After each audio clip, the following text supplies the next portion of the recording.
What's up, folks, and welcome to Indie Ramble. We're back in the land of platformers today. Y'all know I love my platformers. 2D, 3D, kind of whatever it is. If it's a platformer, it's my jam. It might be because it's one of the first genres I ever played back in the day. I'm not sure, but I just like something about this. It always feels like a warm blanket to me. And that's definitely how this one feels. So this is Boti Byteland Overclocked. And it's a platformer with kind of an interesting premise. You are characters that live inside the world of a computer. And there's a story involving what's happening there. It's not overly complex, but it's kind of interesting. And you go through a series of different levels from this hub world here that are actually all different components of said computer in an effort to sort of solve this story that's unfolding in the world. It's kind of cool. You can play it in solo or local co-op. It's not a terribly difficult game. This is one you could easily have kids play or play with someone who doesn't have a lot of experience with video games, something like that. But I actually enjoyed it quite a bit. You know, I've covered some games like this before. I like games that sometimes that are simple and yet enjoyable to play. You know, stuff that is not just press a button and you get to the end, but is not something that is very stressful, I guess. A game you can relax to, you know? And there's been a lot of entries in the 3D platformer genre that have been very much like that. Interestingly enough as well, this game actually runs on Unreal Engine 5. We haven't seen too many small indies come out yet that run on UE5, but this one does. I have to say it runs quite well, and it even has some ray tracing features in it that are turned on right now. So they don't make a massive difference like they do in some other games, but it's actually well implemented and doesn't tank performance, which is what happens when most indies try to do RTX in my experience. So good on you guys for that. I think that's pretty cool. So yeah, you're seeing me here. I'm just going around the hub world here just to give you a little bit of an idea what it looks like. As you can see, it's a cartoony game, but it has this really nice popping color art style with a lot of sort of neon colors, a lot of bloom around them. It's a nice environment. It's like cyberpunk but happier, you know? And I've been really enjoying it. I have actually finished this game to this point. It's not super long. It took me about 6 hours or so. But if you want to get all the collectibles in this game, of which there are many, then it will definitely take you longer. You'll start going through levels and it will feel like you're finding collectibles fairly frequently and you're like, I haven't hidden these very well. This seems kind of easy. But you'll find out later that there are actually more than you think, and a lot of them are actually fairly cleverly hidden. So I'm going to jump into the second level here because it gives you a fairly good idea of all the mechanics that are available. Not everything, but you can see here when you go into a level that it shows you how many collectibles you have, and there's also a star rating, which is based on how much of the sort of data you collect, which is the game's currency, effectively measured in megabytes. So back in that home world that I was in, there are upgrades to it that you can buy, which are mostly just little challenge arenas or little cosmetic things. You will be able to purchase them all very likely well before you actually finish the game. The firewall going down, the influx of viruses. Could all these Let this events play. be connected? We're currently treating them as separate matters. Right now, we need every bot's cooperation. Avoid leaving your component wherever possible. And if you encounter a virus, do not approach it. So the firewall is down. That's why there are all these viruses around. Could we have caused it? I don't see how. But it's a strange coincidence. And they mentioned something about broken RAM. Let's just find Columbot. So yeah, there's a lot of punny humor in this, but the kind of punny humor that I can appreciate, which I like. So you play this little robot character who himself can only speak in just little specific sound effects that indicate emotion, which the subtitles will show. And you have these two robot companions that are always coming around with you. Now, the voice acting in this game, generally pretty good, actually. Some of the characters, actually, I think they do a good job with. But there's a couple of problems with these companions. So they're called 1 and 0. One of them is the more serious, you know, let's focus and get this thing done kind of character, and the other one is kind of the more bubbly kind of, you know, yeah, you could hear that right there, like, ooh, let's go explore this, let's get distracted and do these other things kind of character. I think the bubbly character, which I think that's one, I can't remember, but the bubbly character is a little much to me. Your mileage may vary on that one, but to me, she's just a little over the top. And this game has one of the... Easy, Boti. Click the widget to move it sideways. Click the toggle for up and down. Should this be operated without proper training? I don't see any bots stopping us. There you go, right? So she is one. So, yeah, the one problem with those characters too, and this is kind of an old school problem that I'm kind of surprised still existed in this, is they repeat themselves a lot. You'll hear a lot of the same lines over and over again. When one of them says something, the other has to say something in response to that. And you'll often hear the same lines every time you complete a battle. Not every time, but a lot of the times. When you get near an unlockable, That showed 'em. I'm glad that's over. expect to hear that one a lot. Also, a lot of the same lines when you get near to collectible, certain collectibles, I should say, or something like that. It gets a little old. I wish you could just turn that off, to be honest. Like, have them speak during story beats, but the little sort of barks that happen when you're near or doing certain things Nice one, either Boti. really It won't be reduce... bothering any bot again. Thank Yeah. goodness for that. Either really reduce the frequency of it or just allow you to turn it off would be nice, in my opinion. But so you're sort of seeing how the traversal here works. It's pretty simple. You only have one attack, which is this sort of little swing thing. All the enemies that you encounter are going to largely use some variation of that to take them out. There isn't a ton of enemy variety in this. There's a little bit. But most of them are fairly straightforward. You know, like I said, this game is not terribly difficult. So the enemies that you run into a lot of the time are very easily dodged. They'll just sort of come around. They'll come at you in a certain way, and they have sort of spawn points that you'll have to destroy if you want to take them all out, that kind of thing. So it's fairly straightforward, but that's kind of the intent. And as you can see, one of the best things I love about 3D platformers is there's lots of little things to pick up and lots of stuff you can smash to get more stuff. Yeah. So there are a number of collectibles in this. They don't repeat, so the ones that I've already collected, they just get replaced with like a generic data pickup. So you may not see as many, because in some of these earlier levels I got a lot of them. Yeah, that showed 'em. But I'm glad that's over. there's a lot of different collectibles around, and you can smash all these zip files. They're actually pretty on point with their sort of puns and relational things in this game. So you can smash a lot of stuff and pick up, you know, memory from it. Though, as I said, like in the main sort of my main stash of money in the hub world, I have over 30,000 megabytes right now, and I have nothing to spend it on. And you're going to reach that point well before you finish the game, just so that you're aware. So, but if you want to 3-star all the levels, you still have to make sure you pick as much of this stuff up as you can, because the star ratings are based on how much of the total amount in the level you collected. And some of this is a little bit out of view sometimes, so you got to pay attention to that. So you have your regular attack like that. You've got a butt slam that you can do like that, which can also help you break containers really quick. You can double jump, and if you hold, you'll glide. You've seen this kind of thing in a lot of games before. And there's sometimes power-ups you can pick up that will give you temporary speed or really enhance the distance that you can glide. You know, things like that. It's all fairly standard. This is not a game that's reinventing the wheel, other than with its setting, I would say. But that's okay. You know, I don't necessarily mind that.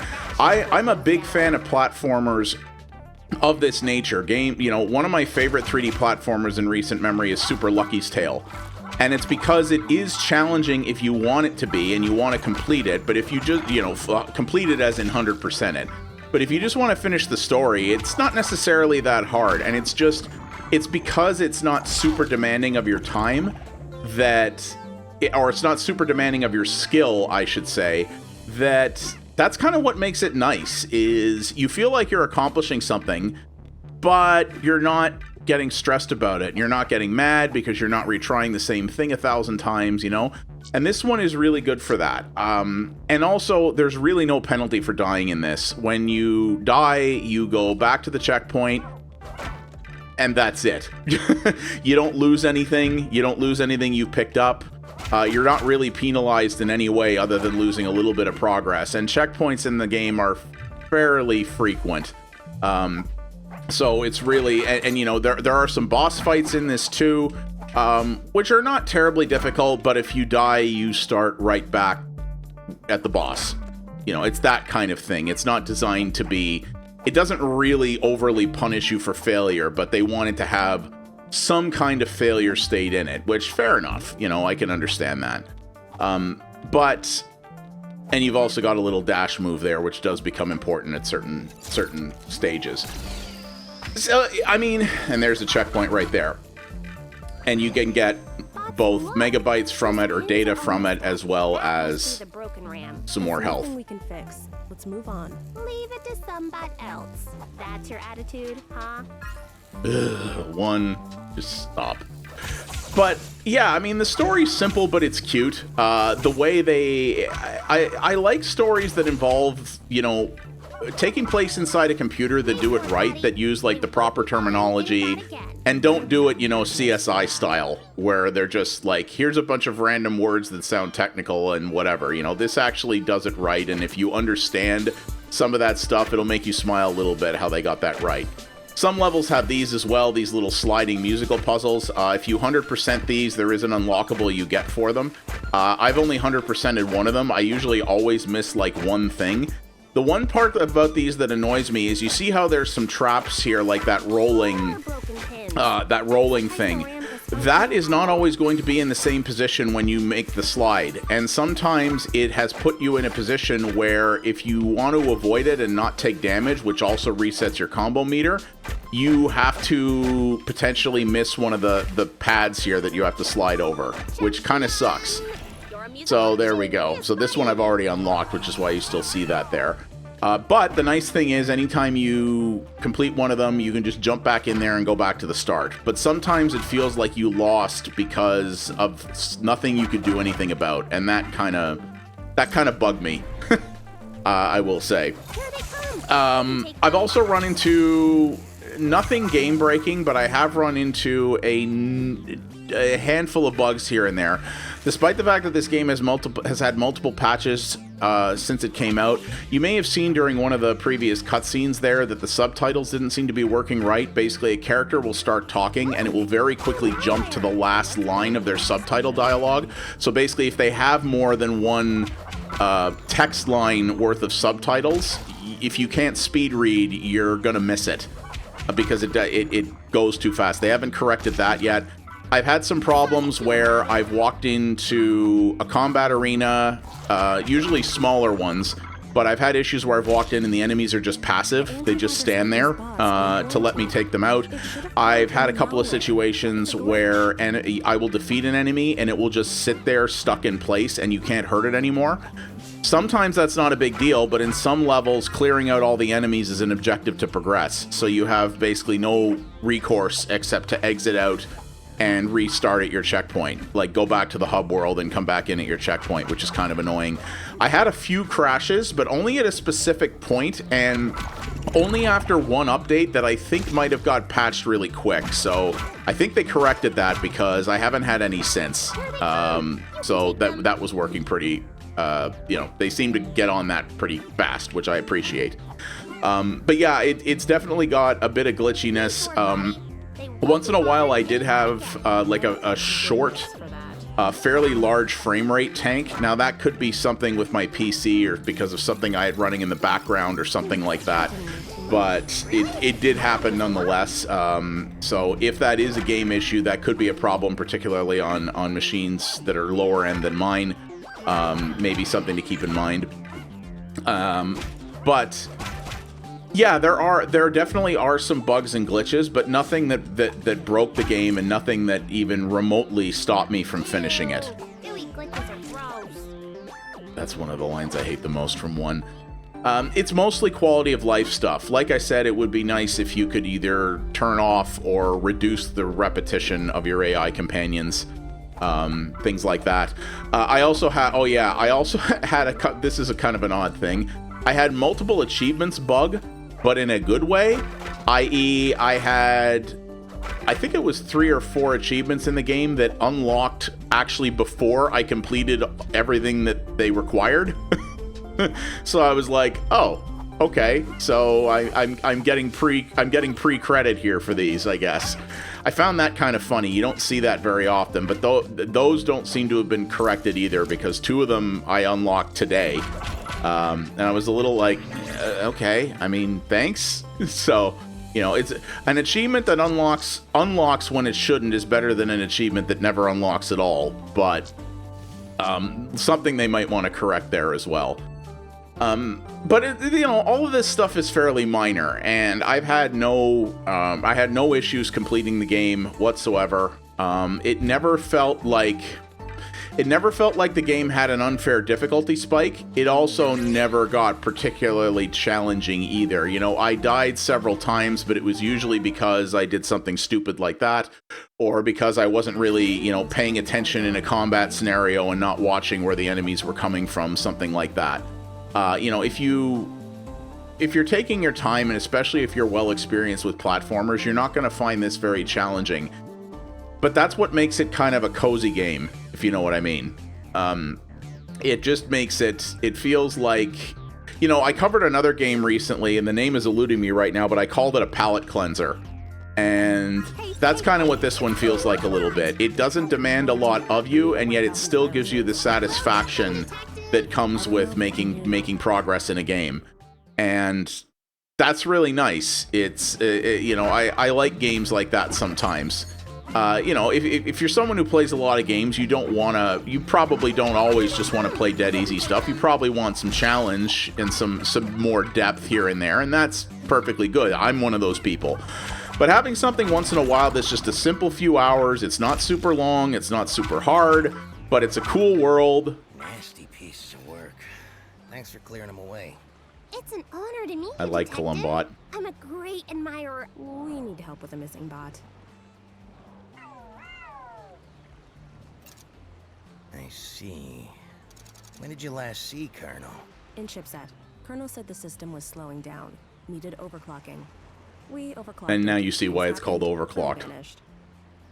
You see I've got this kind of cool uniform or outfit on too. There are a lot of outfits in the game actually that you can unlock by doing various different things as well, which is kind of cool. And you can stash them and change them up later on if you want. And since this is a third-person game where you're going to be staring at your character a lot, you know, that's cool that you can do that. I like that. And yeah, it's one of those games where it doesn't demand a lot of your time or your skill or even your attention in some cases. This is a very good second screen game, as I call it. And it's just nice. You know, I finished it and I was like, this world was cool, this story was cool, the characters mostly were cool, and it was just simple fun. And I think that's good. I think it's very good that games like that exist.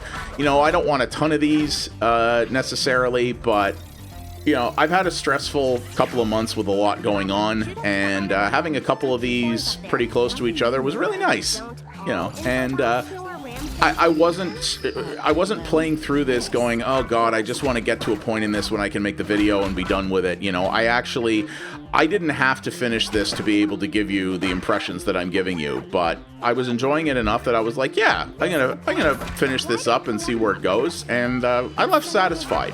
So I think that's really the most you can ask from a game like this. And